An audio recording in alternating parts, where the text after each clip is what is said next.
Bonsoir les amis, ravi de vous retrouver. Ce soir, nous accueillons Madame Salomé Abbé. Bonsoir. Bonsoir, Monsieur Emery. Vous êtes animatrice de l'association Aqua. Exactement. Qu'est-ce que c'est que cette association? Alors Qu'est-ce qu'elle l'association. signifie? Ah ben, Aqua d'abord. Aqua, c'est avec deux A. Ça signifie Action pour une qualité urbaine et architecturale amazonienne. Donc c'est pour la qualité amazonienne, environnementale amazonienne en Guyane dans l'architecture. Elle a été créée en 2004 en fait et elle a pour but de promouvoir le développement durable dans la construction, tout simplement. C'est une thématique qui aujourd'hui est très tendance, on va dire, et presque nécessaire. C'est quoi les principes de l'architecture bioclimatique? Alors effectivement, on en parle beaucoup de plus en plus, hein. On est dans une lancée vers le réchauffement climatique, etc. Donc l'environnement, effectivement, c'est un point crucial en ce moment. L'architecture bioclimatique, ça paraît un terme très technique comme ça, mais c'est tout simplement bâtir en associant au mieux l'homme à son environnement, c'est-à-dire en profitant de tous les atouts de son environnement, tout en recherchant le confort de l'habitant. C'est-à-dire qu'aujourd'hui, ça concerne les habitations individuelles, les immeubles, et Alors c'est ça, la recherche, par exemple, au niveau de la clim, des flux d'air qui permettraient de se passer de clim. exactement, vous avez à peu près tout compris. En fait, l'architecture bioclimatique, en Guyane, le problème principal, c'est le soleil, donc la chaleur. Donc il faut savoir que quand on parle d'architecture bioclimatique, on va nous préconiser une grande protection solaire, des grandes ouvertures dans les maisons individuelles ou même dans les bâtiments tertiaires, bureaux et autres, pour avoir une bonne ventilation naturelle et éviter la climatisation. Ah, est-ce que cette construction bioclimatique Mhm. entraîne des coûts supplémentaires? Alors non, au contraire même. Au contraire, le but c'est économie d'énergie et en même temps ça fait économie financière. Donc je suis un particulier, je veux construire une maison, je peux me diriger vers vous et prendre votre attache pour les plans de la maison, par exemple? Alors, nous ne sommes pas architectes, mais on donne effectivement les conseils en amont de la construction. Justement, avant d'aller voir l'architecte, avant de construire, vous pouvez venir à l'association, on donne des conseils C'est gratuitement. ouvert à tout le monde. C'est ouvert à tout le monde, grand public, professionnel, toute personne qui souhaite construire, même les collectivités ou autres. On essaye d'accompagner et d'être là pour essayer de donner les conseils sur l'implantation de la maison, pour éviter après d'être face au soleil, d'avoir la chaleur sur les matériaux et que ça rejette à l'intérieur de la maison. Alors aussi, l'autre problématique, c'est la rénovation énergétique. On a de vieux bâtiments, de vieilles maisons qui sont souvent... D'ailleurs, les plus vieilles maisons sont pratiquement et naturellement bioclimatiques. Et Les anciens effectivement, avaient tout compris. maison traditionnelle. Mais on va dire les habitations des années 70 à 90, qu'est-ce que vous préconisez en termes de rénovation énergétique? Énergétique. Alors effectivement, les maisons traditionnelles du temps longtemps ont effectivement beaucoup de principes bioclimatiques en elles-mêmes, même s'ils ne savaient pas, donc ça ne s'appelait pas comme ça. Et maintenant, dans le moderne, on a beaucoup de béton ou autre, et on ne peut pas avoir une maison parfaite, un bâtiment parfait. Ce qu'il faut faire maintenant, dans notre génération, c'est associer les deux. Donc avoir des matériaux à faible impact. En Guyane, on a le bois de Guyane, on a la brique de terre compressée, on a des matériaux qui ont un faible impact sur l'environnement, que ce soit à la production ou après à la dégradation pour l'environnement. Et ce qu'on va préconiser également, c'est par exemple l'isolation.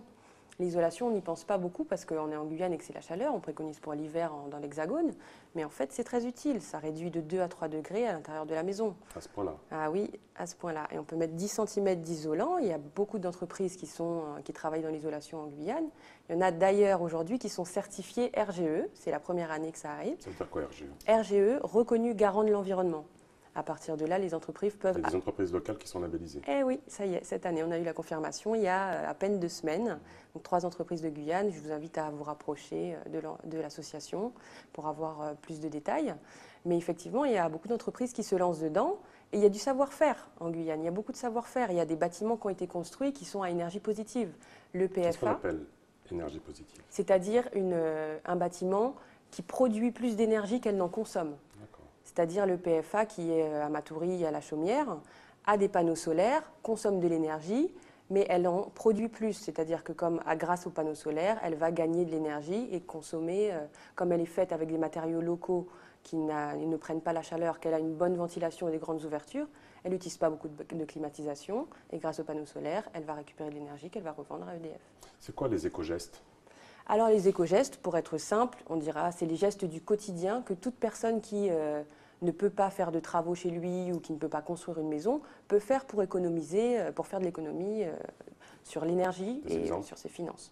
Alors ça passerait par des gestes simples comme fermer la porte quand on a une pièce climatisée ou utiliser un ventilateur plutôt qu'une climatisation. Savoir qu'une climatisation c'est 3000 watts et un ventilateur 30, c'est quand même 100 fois moins.